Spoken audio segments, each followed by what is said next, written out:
Queridos amigos, aquí estoy una vez más con un vídeo para responder una petición de uno de los miembros del canal.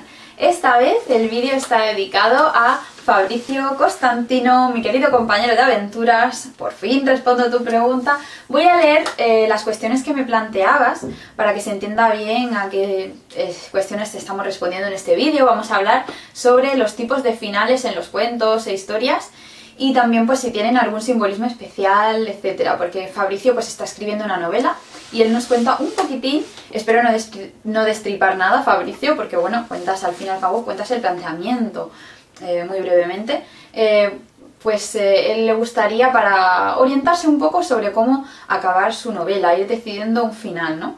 Y bien, Fabricio me decía lo siguiente: hola Julia, buenas noches y perdón por la hora. Bueno, a mí no me importa porque cuando duermo por la noche, aunque me escribáis de noche, o sea, aunque en vuestro país por el cambio horario aquí me pille de noche, como yo duermo con el móvil en silencio, pues no pasa nada. O sea que si estoy dormida no me despertáis. Es un placer ser miembro de la comunidad y es lo mínimo que debo hacer después de todo lo que he aprendido con tu canal y cómo ha enriquecido el marco teórico de mi proyecto. Con respecto a mi pregunta, que la pensé bastante, quisiera saber qué simbolizan los distintos tipos de finales en las historias y cuentos. ¿Tienen un significado especial los finales felices, satisfactorios y tristes, o simplemente es una elección de cada autor en particular? Siempre bromeando digo que no existen los finales felices, porque no me gusta que las historias terminen, pero hablando en serio, te pregunto esto porque, muy resumidamente, en mi historia el conflicto principal es este. El protagonista es un joven aventurero que debe encontrar a una misteriosa chica antes de que la encuentre el antagonista, que es un hechicero malvado. Este trío de personajes son los principales y no tengo en claro qué quiero para el final. De momento dejo el mensaje acá. Y bueno, primero, hay muchísimos tipos de finales, así que en un vídeo, obviamente, pues no podemos analizarlos todos, pero te voy a decir algunos apuntes, lo que yo he estado pues reflexionando a raíz de tus cuestiones que me planteas, ¿no? Y también he intentado como buscar ejemplos en obras que todos conozcamos, aunque sea por el cine, para que se entienda mejor. Luego también leeré una pequeña lista que hay en Wikipedia de tipos de finales para comentarlos un poquito. Realmente si ponéis tipos de finales en Google os van a salir muchos blogs donde tratan el tema. Pero claro, yo quería hacerlo un poco a mi manera y también hablaros en cuanto a los simbolismos de los cuentos que yo manejo, el simbolismo espiritual, esotérico, ¿no? En qué se diferencia un relato que acaba bien de uno que acaba mal, teniendo en cuenta este tipo de significados simbólicos. Pues bien, vamos a ir analizando punto por punto. ¿Tienen un significado especial los finales felices, satisfactorios y tristes? ¿O simplemente es una elección de cada autor en particular? Bueno, cuando se trata de un cuento literario, pues que tiene obviamente un autor conocido, pues sí, obviamente dependerá mucho de la forma de ver la vida de cada autor. Yo creo que las personas que, bueno, tanto los escritores como los artistas o los músicos, cualquier persona que haga un proceso creativo, volcamos muchísimo de nosotros mismos, de nuestra personalidad, pero también de nuestra forma de ver el mundo, de nuestra forma de sentir. Es algo que algunos me habéis dicho al leer mis libros, ¿no? Como que entrevéis cosas mías, los que me conocéis, en mis relatos. Entonces, sí, realmente, Fabricio, el final último de tu novela, finalmente vas a tener que decidirlo tú. ¿Qué quieres para tus personajes? A mí me gusta mucho mimar a mis personajes, la verdad, y a mí como me gusta mucho el cuento de hadas por lo general, no podemos generalizar porque siempre hay excepciones, pero por lo general tiene un final feliz porque nos da un mensaje optimista. No así el mito, los mitos muchas veces tienen un final triste o dramático, más que triste, dramático, pero que también esconde una enseñanza. También tenemos las fábulas, que muchas veces son moralizantes, entonces tienen un final duro a veces, como por ejemplo la versión de Caperucita de Perrault, en la que el lobo se come a Caperucita y punto y final, no es rescatada. Tiene un objetivo, ¿no? Que es el de moralizar, el de aleccionar al lector para que lo aplique en su vida, ¿no? En el caso de Caperucita, Perrault deja muy claro que está hablando de las chicas que se exponen a pues, hombres que intenten seducirlas. Hace como una lectura más social y moralista que espiritual, ¿no? Porque Caperucita luego también le podemos sacar un mensaje más arquetípico, más simbólico. Cada cuento tiene varias capas de significado. Los textos religiosos les pasa igual. Tienen la capa literal, tienen la capa de alegoría, que puede ser también moralizante, hasta que llegamos a... tienen 3 o 4 capas o más, y llegas hasta la simbólica, la espiritual, que es la más profunda. Pero Perrault, sus cuentos los escriben como fábulas, en el sentido de que incluye una moraleja al final de cada relato, como que lo da un poquito mascado para que llegue al lector, sobre todo al lector joven. Y que realmente no siempre es necesario, ¿no? Y hay a quien no le gusta, ¿no?, que se haga tanto hincapié en la moraleja y que esta interpretación quede un poco más libre al lector. Pero Perrault, por la época en la que vive, pues eso, es más moralizante y te lo da muy mascado, ¿no? Y pues en el caso de Caperucita, pues te explica cómo se está refiriendo a los lobos como los hombres zalameros y seductores que seducen a las jovencitas que son muy inocentes, ¿no?, como Caperucita, y le da pues ese símil sexual, ¿no? Realmente también es un cuento que está tratando de aleccionar a los niños a que no confíen en los extraños, a que los extraños en general, no solo un seductor, sino cualquier extraño que intente pues acercarse a ti siendo un niño, pues te puede llevar a un mal final, ¿no? El lobo te va a comer. Ahora hay mucha gente que es detractora de este tipo de cuentos o finales, pero realmente tienen una función útil, y en épocas pasadas yo creo que fueron muy útiles enseñando a los niños de los peligros de la vida. Creo que hoy día se está sobreprotegiendo a los niños demasiado. Yo veo, por ejemplo, en los canales de Netflix o de Disney Plus, las franjas de edades que ponen para ciertos relatos han subido muchísimo. Por ejemplo, hace poco he estado viendo la serie de los Gummy Bears, los ositos Gummy, que yo la veía cuando era muy chiquitina, muy chiquitina. Yo la veía cuando estaban pues en preescolar. Y sin embargo ahora ponen que no es recomendada para menores de 7 años, creo. Y yo pensaba, pero si no la ven los menores de 7 años, ¿quién lo va a ver? Porque un adolescente normalmente no le va, a no ser que le pase como a mí, que me encanta ese tipo de historias, no le va a gustar ver los Gummy Bears. Y es como que, no sé, en Sakura, Cazadora de Cartas, que es súper dulce este anime, pues te ponen que hay mucha violencia y que hay mucha... no sé, creo que se está exagerando. Pero bueno, no me desvío del tema. Estábamos con los finales, con Caperucita, etc. Luego tenemos la Caperucita más romántica de los hermanos Grimm, que bueno, es rescatada por ese cazador, ¿no?, que le abre la barriga al lobo y los saca y tal. Ya es un poco... ahí sigue siendo moralizante, pero no es tan radical, ¿no? No quiere tampoco asustar tanto al niño o al lector, entonces pues es como... vale, tiene un mensaje moralizante, pero al mismo tiempo lo vamos a suavizar un poquito para que también quede esa satisfacción. Porque, claro, Fabricio me preguntaba sobre el significado especial de los finales felices, satisfactorios o tristes. A mí me gusta un final feliz porque te deja buen cuerpo, porque te deja buen sabor de boca respecto a la vida, como que te da esperanza para tu propia vida, porque todos tenemos problemáticas.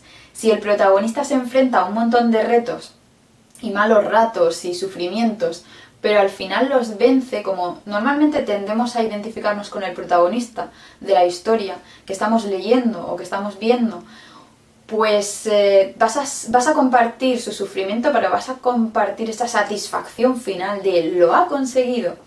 Luego también decir, hay gente que no le gustan los finales felices porque los ven muy naif, piensan que en la vida real no hay finales felices.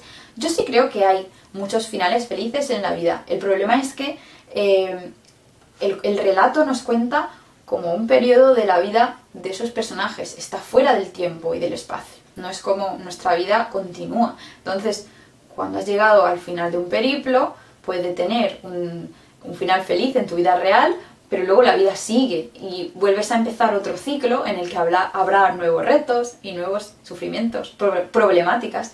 No es como que ya has llegado y te quedas ahí congelado como una estatua, ¿no? Ahí el proceso sigue. Esto se ve muy bien en el tarot. El tarot, los arcanos mayores, son como un periplo, como un cuento. Desde el loco, que es el arcano 0, digamos, pues hasta que llega al 21, que es el mundo, y cuando llegas al 21 y has conseguido esa plenitud del ser, vuelves al loco y se vuelve a repetir el ciclo. Es cíclico, es circular. Y en la vida tenemos varios periplos, no es como, uy, ya he llegado, estoy iluminado y me quedo aquí, ¿no? Vuelves a comenzar la espiral de nuevo y a subir a una nueva aventura, ¿no? Unos nuevos peldaños, una nueva escalera que subir. Y claro, yo creo que hay gente que cree que no hay finales felices en el sentido de que piensa que, claro, has llegado, lo has conseguido, pero luego vienen más problemas. Hombre, es que la vida sigue y hay que seguir creciendo, y para crecer hay que pasar por retos y hay que equivocarse y aprender de ello y hay que continuar, ¿no? De esos contrastes es de los que se aprende y es lo que pasa en los cuentos de hadas, ¿no? Pero yo creo sí que un final triste a mí por lo menos pues me deja a mí. Hay gente que le gusta mucho el drama. A mí me deja insatisfecha. Eso es cierto, bueno, hay gente que piensa que un final feliz es muy naif o poco realista, etcétera, etcétera, pero oye, hay finales felices y finales felices. Que acabe bien no significa que acabe bordado, perfecto, maravilloso y que no haya habido consecuencias de la acción. Y un ejemplo que se me ocurre, que cuando yo pensaba en este vídeo se me venía a la cabeza, es El Señor de los Anillos. En El Señor de los Anillos logran el objetivo final y derrotan al mal, pero la Tierra Media cambia y realmente cuando yo leí El Señor de los Anillos, lo empecé con 11 años, lo que es los libros, y el último lo leí con 12. Y como dice Fabricio, me dio mucha pena acabarlo porque llevaba como todo un año de mi vida siguiendo estas aventuras y fue como que eché mucho de menos a esos personajes que se habían convertido en parte de mi día a día. Pero a mí me dejó el final un sabor agridulce y dices, pero si han ganado, ¿cómo? ¿Por qué te quedas así? Sí, a mí me transmitía melancolía, porque es lo que digo, puede acabar bien y no por ello ser naif o ser todo de color de rosa y perfecto, porque lo consiguen, pero Frodo ya no vuelve a ser el mismo, tiene como heridas, tiene cicatrices, y Bilbo igual, porque el anillo les ha dejado mella, ¿no? La comarca no vuelve a ser igual, y la magia se aleja del mundo, porque los elfos se van a las tierras imperecederas y comienza la era de los hombres mortales, y pues todo ello sí acaba bien, pero es melancólico, ¿no? Entonces yo creo que dentro de los finales felices hay muchos matices y hay mucha gama de color, se pueden matizar muy mucho y de hecho creo que en la vida puede ser así, puedes llegar a tus objetivos, pero por el camino has cambiado y ya no eres el mismo. De hecho siempre suele ser así, hay una transformación de los personajes. Entonces, un final feliz no me parece ninguna tontería. Creo que puede ser un final enriquecedor y que puede ser satisfactorio y que puede estar muy bien. También, pues, me decía también Fabricio, bueno, sobre su historia, ¿no? Quería comentarle un poco, porque él me decía eso, ¿no? Que trata de un joven aventurero que debe encontrar a una misteriosa chica antes de que la encuentre el antagonista, que es un hechicero malvado. Pues verás, para mí, desde el tipo de análisis que yo hago, así simbólico, esotérico, metafísico, estos tres personajes, sin duda, cuando yo leí tu mensaje, me recuerdan. El aventurero es la persona, es el yo, cualquiera de nosotros, y la chica misteriosa es el alma. Es el aventurero, es el héroe, es el viaje del héroe que está buscando a su alma, esa chica misteriosa. Y la tiene que encontrar antes que el antagonista, el hechicero malvado, antes que el ego.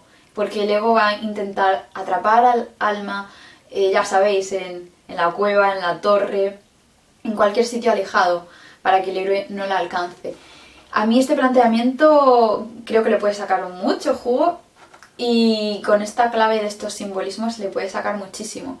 Y ya es en función de ti, ¿no? ¿Quieres que esa iniciación del héroe llegue a buen puerto? ¿Quieres que alcance la unión con su alma o que se la robe el ego malvado, ese hechicero que nos engaña constantemente?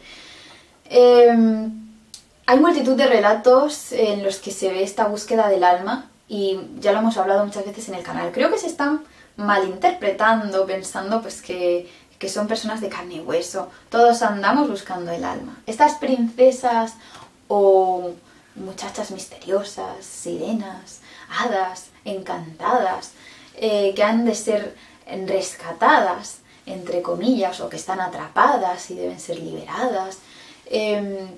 Realmente son un símbolo, una encarnación de nuestra alma más profunda, que ha de ser liberada. Normalmente un ser malvado, muchas veces pues un dragón, un monstruo, una bestia, una bruja malvada, una madrastra, las tiene sometidas.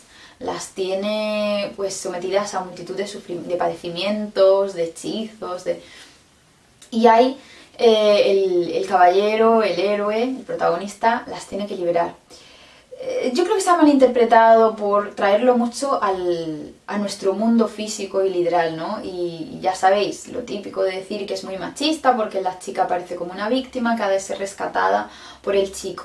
Yo creo que esto parte de la base de que en el cine se ha tendido a versionar cuentos y leyendas en los que se sigue este esquema, pero no se ve el mismo esquema con el género a la inversa.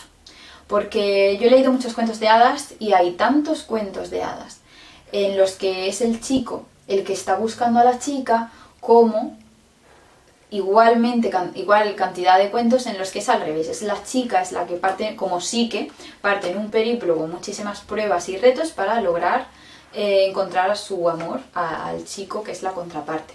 Otras veces, porque me decíais, ¿siempre tiene que ser un sexo y el otro? ¿No pueden ser dos personajes del mismo sexo? Sí, también se da. La muchacha del macho cabrío es un ejemplo de muchísimos en los que muchas veces pues son dos hermanas o dos hermanos distintos, pues que también se tienen que ayudar el uno al otro. Recordemos que el simbolismo del hermano o la hermana siempre es como la otra mitad de nosotros mismos. Nuestra parte, nuestro yo mundano y nuestro yo espiritual son hermanos y se tienen que echar un cable.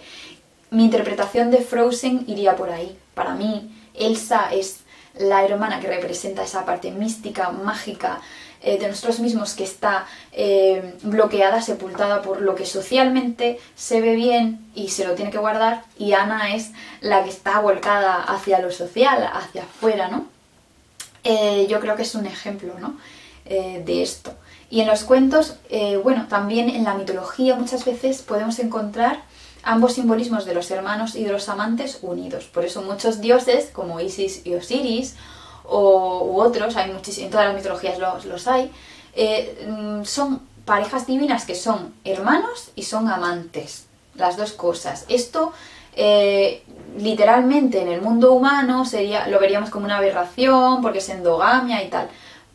Repito, cuando estamos en ese ambiente no estamos según los parámetros humanos, estamos en un mundo simbólico, espiritual, metafísico, que todo el contenido que hay ahí viene a traernos un significado. Entonces el decirnos que son hermanos nos viene a decir que son las dos partes de un mismo ser que se tienen que unificar.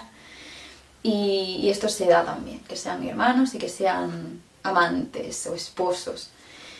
En los cuentos de hadas, cuando, como en el caso de la historia de Fabricio, hay una búsqueda de esa amada o de ese amado, muchas veces en las leyendas de corte así celta, del folclore de las Islas Británicas, pues sí es verdad que hay muchas historias de amor que acaban mal, como puede ser las de las Selkis, cuando las doncellas foca, que claro, se casan con un mortal y la cosa no sale muy bien.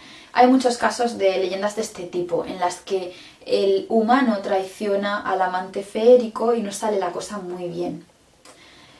A veces logran revertirlo. Psique mete la pata al principio, en Eros y Psique, pero luego pasa un montón de pruebas y logra un final feliz.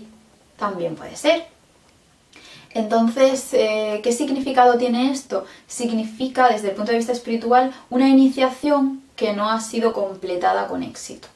Nos puede pasar en la vida real. Puede ser que nuestra alma se esté intentando manifestar y ponerse en conjunción con nuestro yo consciente, puede ser que empecemos con buen pie y en algún punto del trayecto se tuerza la cosa y no consigamos esa conjunción entre opuestos de la que se nos habla en alquimia, y nuestro lado masculino-femenino o nuestra yin y yang no logren fusionarse, unirse.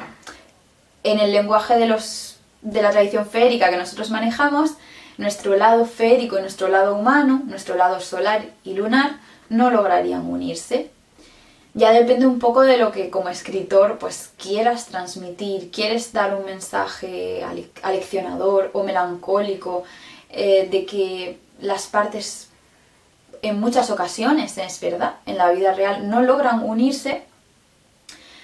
Pero oye, en la vida se nos dan más oportunidades. No, nunca lo veáis como, oye, he fracasado en este proceso interior y ya la he fastidiado para siempre. No, esto es cíclico, se te da otra oportunidad y siempre puedes revertirlo, como hizo Psique, ¿no? Que metió la pata pero pudo rectificar el camino. Entonces hay muchas historias de amor entre feéricos y humanos que acaban mal en las leyendas medievales, pero otras que acaban bien también. Y luego hay unas que acaban bien pero melancólicas, ¿no? La típica, no recuerdo ahora el nombre, pero hay una de un caballero, no sé si era de un caballero, que su amada feérica era Tri-Amour, no sé si se dirá así. Se escribía Tri con Y, Tri-Amour, Amour. Y era una leyenda, está en alguno de mis libros, en la que acaban juntos, se lo lleva al mundo mágico, pero una vez al año el caballero vuelve a nuestro mundo muy melancólico porque echa de menos el mundo humano, entonces es como que viene así fantasmagórico y luego se va. Bueno, sí, todo esto tiene que ver con el romanticismo también, ¿no? Ya en la Edad Media vemos ese gusto por el amor cortés, por esos amores platónicos, ¿no? El amor cortés era cuando un caballero se hacía devoto de amor por una dama que estaba casada y que era de una clase social más alta que él, a la que él nunca podría aspirar, y sabía que nunca iba a estar con esa dama, pero aún así la amaba por sobre todas y dedicaba toda su devoción a ella y todas sus gestas. Ese es el amor cortés, ¿no? Y esto en la Edad Media pues estuvo muy de moda. Entonces también es cierto que en las leyendas de cada época, más aparte de la carga arquetípica y simbólica que pueda haber, se ponen de moda diferentes tipos de historias.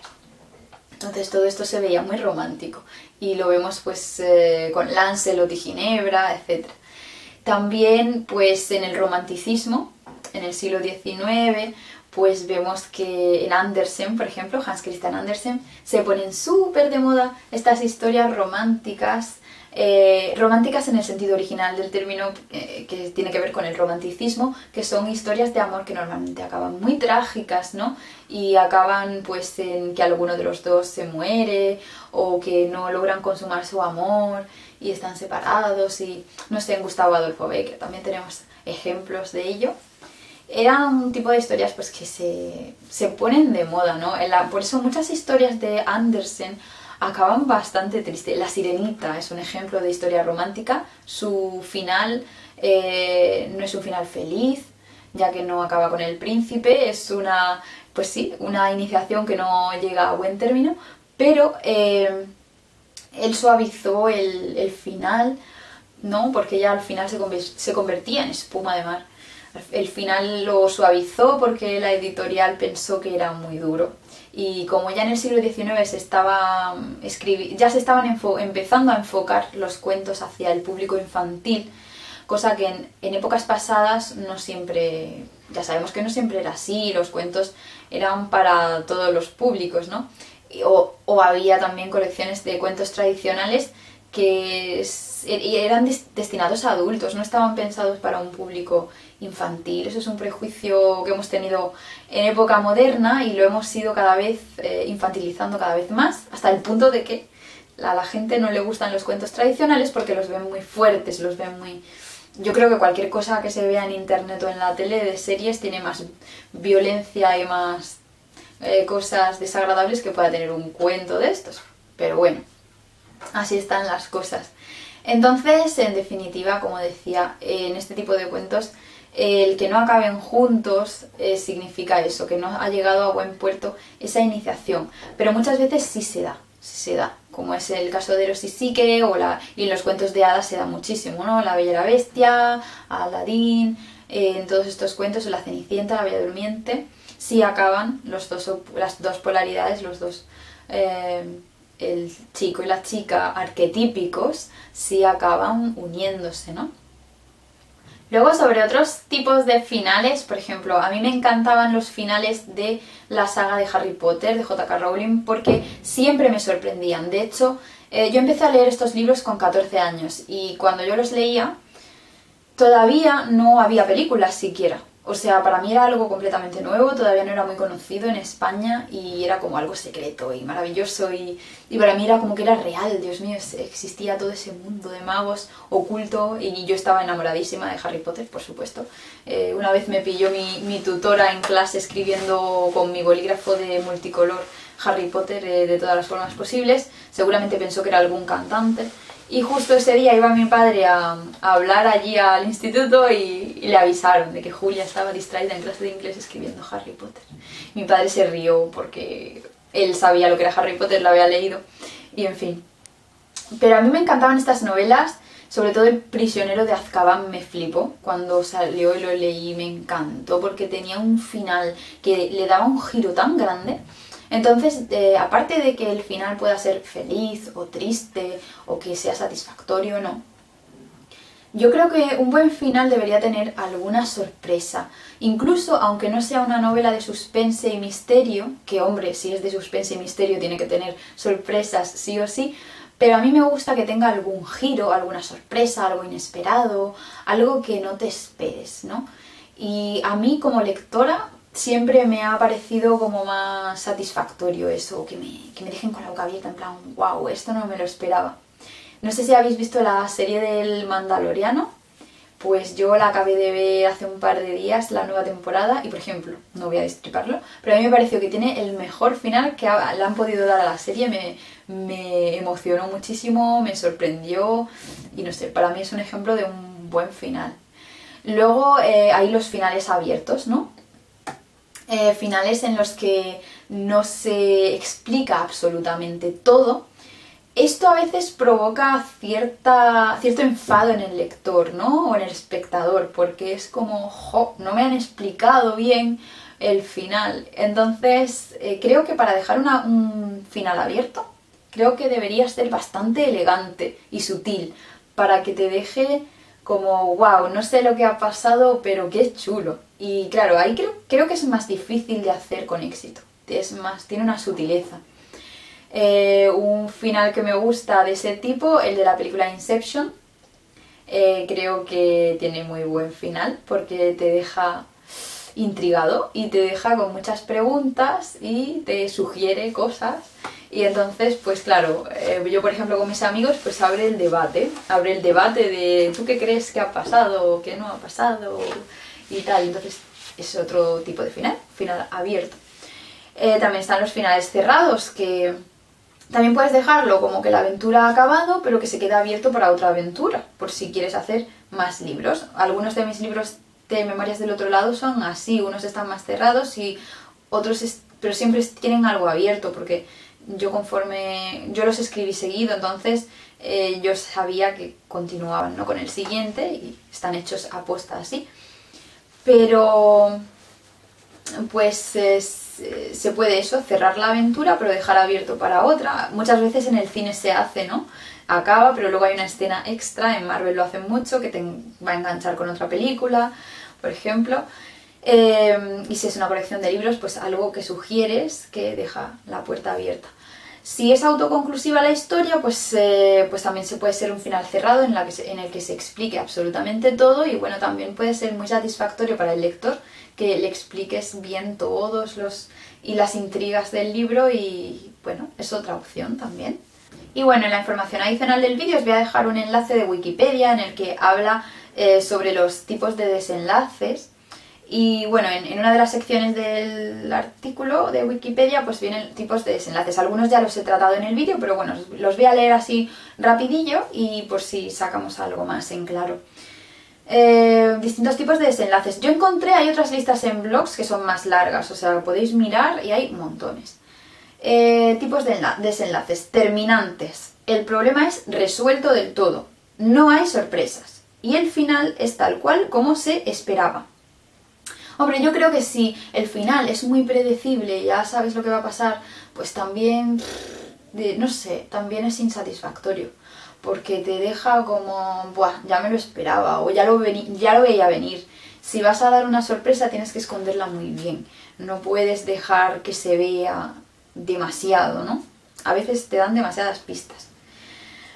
Problemáticos. El problema queda sin resolver.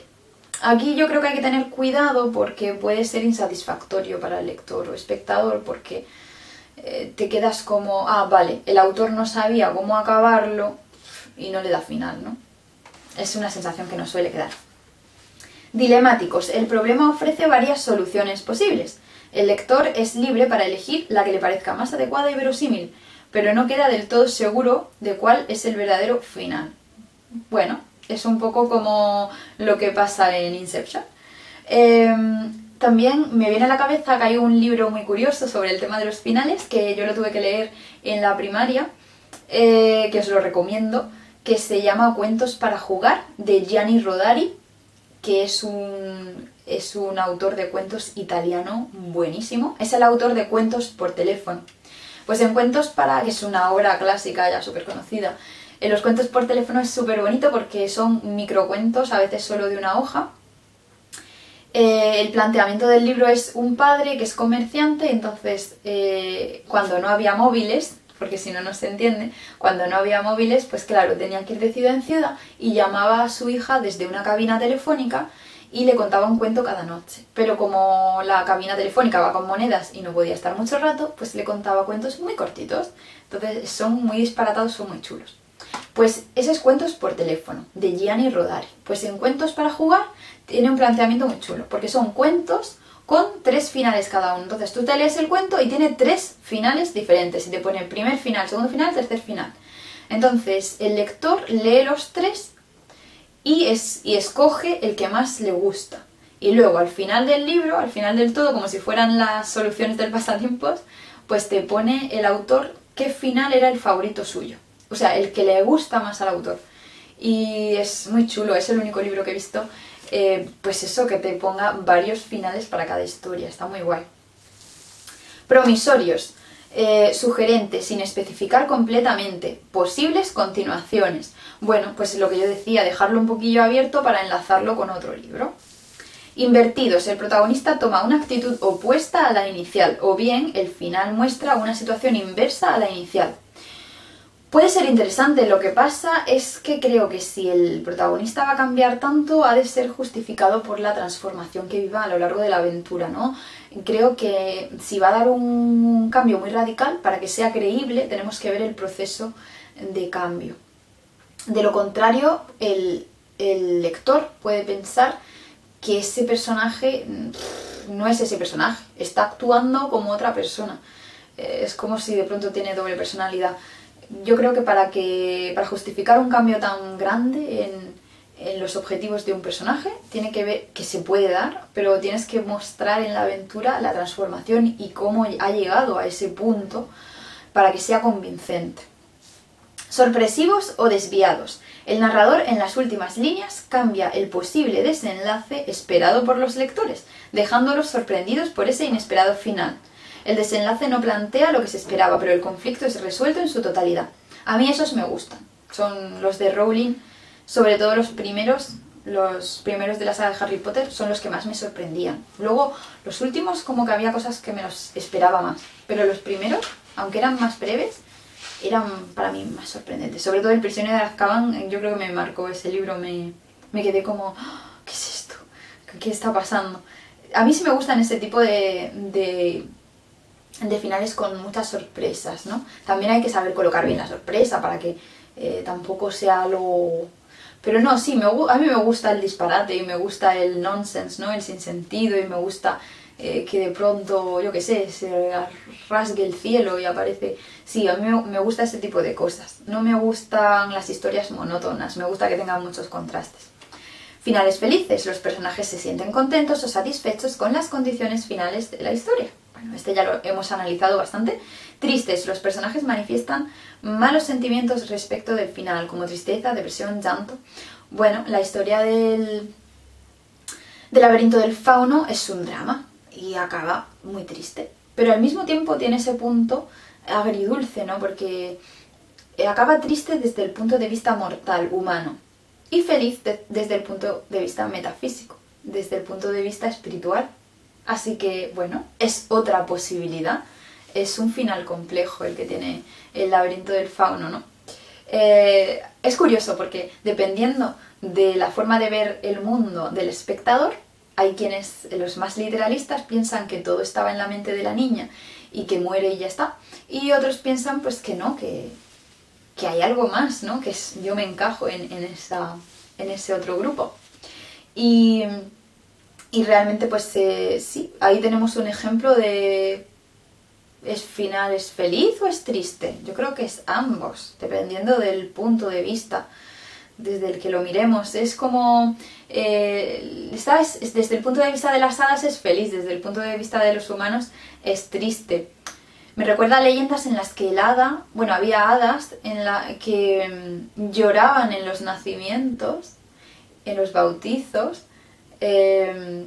Claro, porque había nacido un niño, entonces se estaba encarnando en el mundo físico, y en el mundo físico hay tribulación, y el hada es consciente de esto, y entonces lloraba. Pero era malentendida por su marido mortal, que se enfadaba con ella porque no lo entendía. Y luego en los funerales reía y ofendía a los humanos. ¿Y por qué reía? Porque el hada era consciente de que esa alma se había liberado y que vuelve a los reinos celestiales, donde va a disfrutar de dicha y de placeres espirituales. Así que, bueno, es inspirador, ¿no? Pensarlo. Puede haber un final doblemente triste y feliz, dependiendo del plano desde el que se mire. Finales previsibles. Era lógico, por la información que el relato nos dio acerca del mundo narrado. Un final previsible para mí es un final pues de poca calidad, porque al final, si es tan previsible, el lector se va a aburrir y es como, venga, que acabe ya, que ya sé lo que va a pasar. Entonces, alguna sorpresa está bien poner. Finales malos. Yo por malo entiendo de poca calidad, pero no, aquí le dice es cuando el final es problemático o desastroso para los personajes. Sufren, enferman, reciben daño, tienen una pérdida o mueren. Abiertos. La acción se interrumpe antes de verdaderamente llegar al final. El lector no sabe cómo termina el relato y tiene que imaginárselo.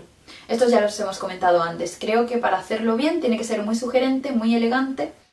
Y si no, puede resultar pues eso, como, vale, el autor no sabía cómo acabarlo y ha metido pues un parche, ¿no? Y cerrados, que ya los hemos comentado antes también. La problemática es totalmente resuelta y no se dejan cabos sueltos. Es bastante satisfactorio, ¿no? También depende. Es que depende de lo que uno busque. El Mago de Oz de Frank L. Baum creo que tiene un buen final. Primero porque no es lo que te esperas. Cuando llega a la ciudad Esmeralda, lo que se encuentra no es para nada lo que espera. Y porque al final la solución a todos sus problemas siempre estuvo con ella. Y esto es genial. La enseñanza de este relato para mí es genial. Porque nos indica que al final todo lo que andamos buscando en el mundo externo, lo tenemos, todas las respuestas y las soluciones a nuestros problemas ya los tenemos dentro de nosotros. Esa sabiduría, esa magia, la llevamos en nosotros mismos, pero tendemos a buscarla fuera. Entonces, la buscamos fuera, eso nos lleva a hacer un gran periplo, el viaje del héroe, para volver de nuevo al punto de inicio que eres tú mismo y ahí encontrar lo que andabas buscando. Así que el Mago de Oz me parece fabuloso. Y eso que ha sido mal entendido, porque yo he llegado a escuchar críticas antiguas, no de ahora, que lo llamaban el peor cuento de hadas de la historia o algo así. Digo, no te has enterado de nada. Yo que sé, hay críticos que yo no sé, no entienden. Luego quería también comentar sobre La historia interminable. La historia interminable, bueno, Mijael Ende, este autor nos cuenta que él escribía de manera intuitiva. Él no se hacía un esquema, sino que iba escribiendo cosa muy osada. No todo el mundo puede así. Si alguien lo escribe así, sin estructura, tiene que tener una gran imaginación y un gran contacto con ese inconsciente para que te vaya guiando, ¿no? Intuitivamente. Y él es lo que hacía. Y tal vez por eso su libro está tan cargado de contenido arquetípico y espiritual, interno. Entonces, él escribió La historia interminable o Historia sin fin, así, sobre la marcha, con todo lo que él iba surgiéndole espontáneamente. Pero llegó un punto en que se atrancó y no sabía cómo acabar la novela. Mijael Ende no sabía cómo acabar La historia interminable y su editor le estaba dando la tabarra porque ya tenían la fecha límite y no entregaba la novela. Y al final fue como una iluminación, se le ocurrió, no lo destripemos, pero también similar al Mago de Oz, aunque muy distinto en apariencia, al final tienen un lenguaje similar, un mensaje similar. Y yo es curioso porque yo como autora me pasa como a Ende en parte, pero por otro lado también tengo mi mente que le gusta ordenar, analítica, etc. Entonces yo, como el poema de Becker que analizamos hace poco en el canal, yo uso las dos cosas, la razón y la intuición. Yo normalmente hago un esquema que normalmente tiene la forma de un índice, pongo posibles títulos de capítulos, normalmente nunca al final se llaman exactamente así, pero son como me hago un esqueleto. Entonces hago capítulos de qué me gustaría que viviera el personaje, dónde va a ir, qué va a pasar, en 2 frases resumo cada capítulo así. Tampoco está muy definido lo que va a pasar, pero bueno, ya tengo una guía y hago pues ese índice, me sirve de esqueleto. Y después lo que pasa es que dentro de ese esqueleto, la parte intuitiva, espontánea, que es la que usaba Ende, me va guiando. Entonces, no hago ese esquema y me sujeto rígidamente a ese esquema, sino que ese esquema es el mapa de inicio y luego va a venir la parte intuitiva y me lo va a poner todo patas arriba, porque va a empezar a decir, no, es que entre el capítulo 3 y 4 va a haber otro capítulo más, que va a pasar esto, esto y esto, y entonces empiezan a pasar cosas y cosas. Con Memorias del otro lado era así, porque los personajes empiezan a hablarte. Y no sé vosotros si escribís, pero a mí lo que me pasa es que yo los veo. O sea, yo mentalmente veo escenas, me quedo absorta y entonces les veo a ellos, en la escena que sea, que están dialogando. Y oigo sus voces y ellos se ponen a hablar, esto, lo otro, ta. Entonces, esa imagen que yo veo es lo que luego y trato de llevar al papel. Y luego, obviamente, literariamente lo embellezco, le doy estructura, lo analizo, veo que sea coherente con el resto de la historia y todo eso. Entonces, uso esa parte de análisis racional, etcétera, pero también utilizo esa parte de inspiración, intuición, que es lo que le va a dar la vida al relato, porque si no, se queda muy plano. Muchas veces las mejores partes de un libro surgen intuitivamente, sin que te lo esperes, porque los personajes toman las riendas. Para mí, un personaje que está vivo es Alien en Mis Memorias del otro lado. Ese personaje fue tomando protagonismo no porque yo lo decidiera, sino porque era arrasador, o sea, él me iba llevando, fue comiéndose al resto de la historia y fue expresándose en mi mente y dejándose ver lo que él era, lo que él quería, lo que él deseaba y quién era. Y yo le escuché al personaje y lo fui plasmando. Y al final, pues en el libro 4 es El Señor de las Aves, ¿no? Yo tenía que dejar a Ilian salir, aunque yo en mi esquema primero yo no le tuviera ese protagonismo, él tenía que salir, porque él lo decidió. No lo decidió Julia, lo decidió él mismo. Yo creo que cuando te metes en un proceso creativo y cuando hay personajes de por medio, los personajes van tomando las riendas muchas veces. Y hay que saber escucharlos. Y hay que ser humildes como autores y escucharles. Y de hecho yo creo, humildemente creo que todo ser humano, cuando está en un proceso creativo, canaliza cosas que están más allá de sí mismo. Yo creo que lo hacemos todos.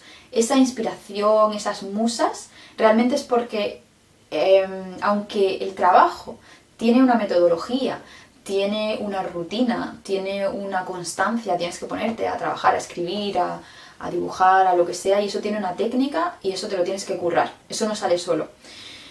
Pero en cuanto a la inspiración, hay cosas que te vienen solas y tu mérito es saber escucharlas. saber escucharlas y no imponer tu opinión, que a veces puede ser limitada o aburrida, porque a lo mejor desde ese inconsciente, desde ese otro lado, desde el que canalizamos cosas, te está llegando una información que va a enriquecer tu historia muchísimo y hay que saber escucharla. Y también escuchar sugerencias que nos pueden llegar en sueños. En mis libros también hay de eso bastante. Personajes o lugares que he visto en sueños y que acabaron en alguno de mis relatos, ¿no?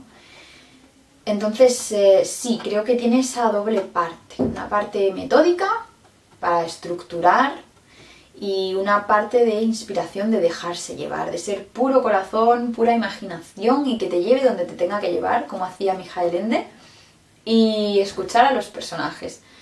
Muchas veces el final te va a venir porque vas a escuchar a los personajes y vas a saber qué harían en ese momento. Es que lo vas a saber porque tú los estás viendo mentalmente. Es como cuando hacéis las meditaciones guiadas y llega un punto en que yo ya no hablo, pero vuestras imágenes mentales espontáneas siguen, sin que yo os guíe. Pues eso, sin necesidad de hacer una meditación, cuando estás en un proceso creativo, acabas conectando con ciertos contenidos que uno nunca sabe muy bien de dónde vienen. Nunca lo sabes, ¿no? Vienen, sí, de otro plano, de tu alma superior, te lo susurra un hada, como yo digo. No sabemos, viene de la combinación de muchas cosas. Y es un poquito lo que le pasó, las grandes obras surgen así. Es lo que le pasó a James Matthew Barrie con Peter Pan, que él a los años de escribirlo lo decía, no sé de dónde ha surgido ese personaje, porque él mismo se sorprendía de lo que había escrito. Yo creo que cuando pasan años y vuelves a releer lo que escribiste en un momento de tu vida, te sorprendes. Yo con Memorias del otro lado me sigo sorprendiendo. Claro, al publicarlo en los últimos años parece que no tuviera esa perspectiva, pero es que yo escribí esto, el primer borrador, hace ya 15, Faithling en el País de las Quimeras, 16 años. Y también, hablando de finales, el borrador inicial tenía un final que no tiene nada que ver con cómo va a acabar la saga. Tiene nada que ver el borrador original y solo lo han leído en este mundo, quitándome a mí 2 personas. Y ese es secreto, ese final.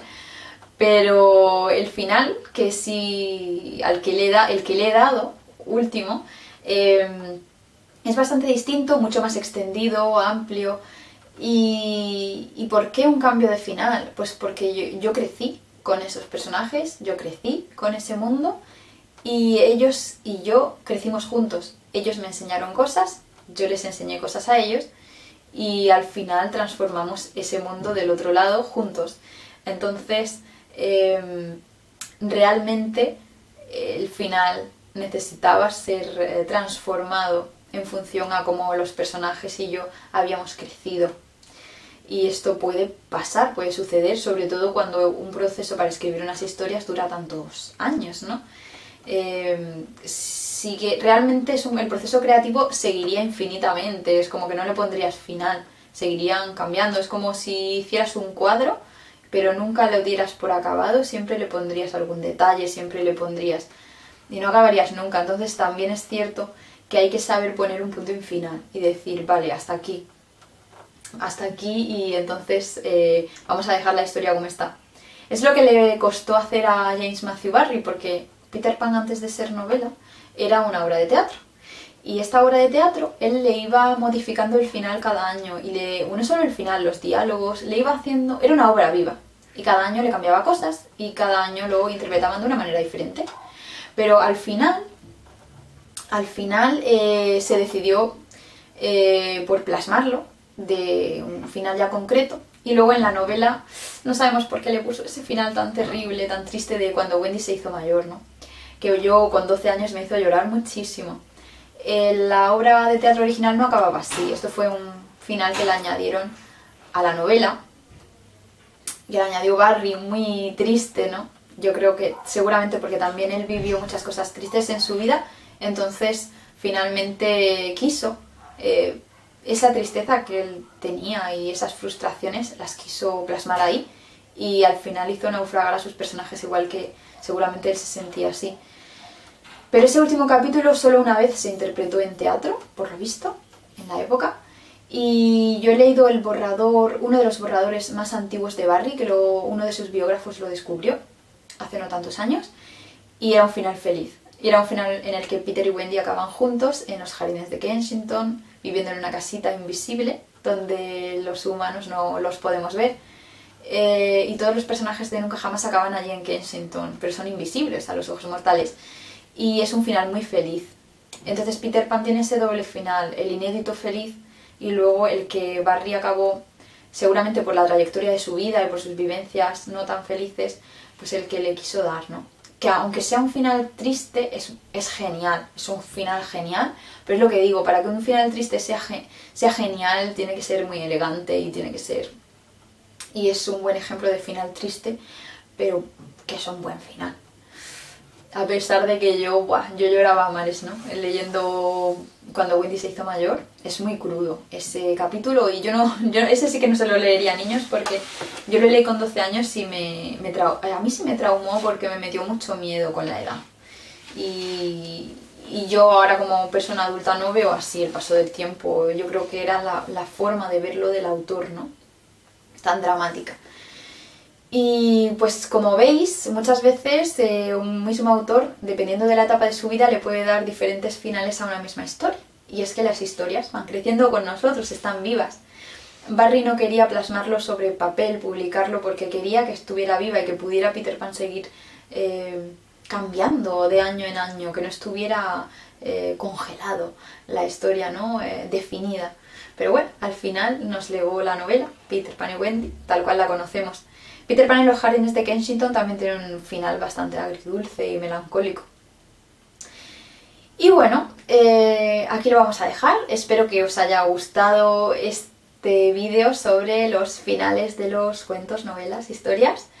Y no sé, decidme qué opináis, si os ha inspirado, si os ha dado ideas sobre cómo acabar vuestras propias historias. Y sobre todo a ti, Fabricio, que eres el que ha inspirado este vídeo. Espero que te guste, que te ayude a decidirte y bueno, cuando ahondes en tus personajes y también en ti mismo y en la forma en que ves la vida y en qué quieres transmitir, qué quieres expresar con esa obra tuya, qué sensación quieres dejar en el lector, qué quieres que reflexione o quieres que sienta o qué quieres que le llegue de ti, del mundo que has creado. Pues yo creo que si los escuchas a ellos, los personajes, y te escuchas a ti mismo, llegarás a ese final y sabrás que es el que debe ser. Espero que al menos estas reflexiones te ayuden un poquito, aunque sea en el camino. Abrazos féricos a todos y ahora os dejo con los agradecimientos a todos mis padrinos mágicos. Nos vemos prontísimo, os quiero muchísimo y nos vemos enseguida. Abrazos féricos, hasta la vista.